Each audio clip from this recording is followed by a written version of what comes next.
5岁男孩左肺竟然离奇失踪，不得已医生只能选择开胸检查，结果竟从肺部取出1颗人参。而可怕的是，这一切的罪魁祸首竟是母亲一个不起眼的小习惯。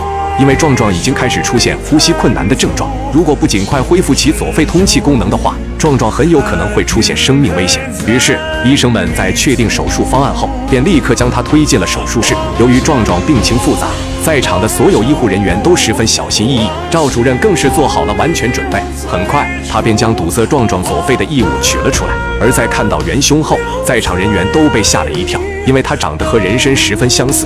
它的形状就跟支气管的走向是一样的，就把气管就堵得严严实实的了。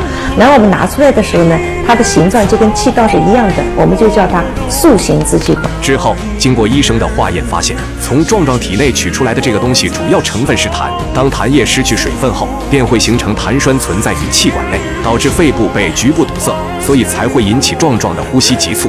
可令医生没有想到的是，取出痰栓后的壮壮情况仍旧没有丝毫的好转。实在没有办法，他们只好再次用软镜探进壮壮的体内，结果发现他两侧的支气管黏膜充血水肿得非常厉害。另外，在其周围也存在着很多细小的痰栓和未成型的痰液。等到医生将这些都处理干净后，壮壮便被推出了手术室。而当壮壮的父母得知这一情况后，心中既震惊又奇怪，痰为何会呈痰栓状存在于孩子的肺里呢？你的痰液排不出去，引起塑形支气管以后呢，它的很快一叶肺甚至一侧肺的话，就被痰液整个堵死了，这个肺就不起作用了。所以它的临床表现就是气急、低氧血症。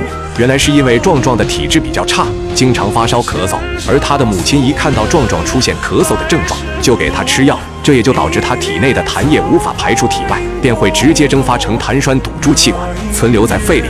因此，最后还是提醒大家，在小孩感冒发烧时，一定要多给孩子喝水。如果迟迟没有好转迹象的话，便要及时就医。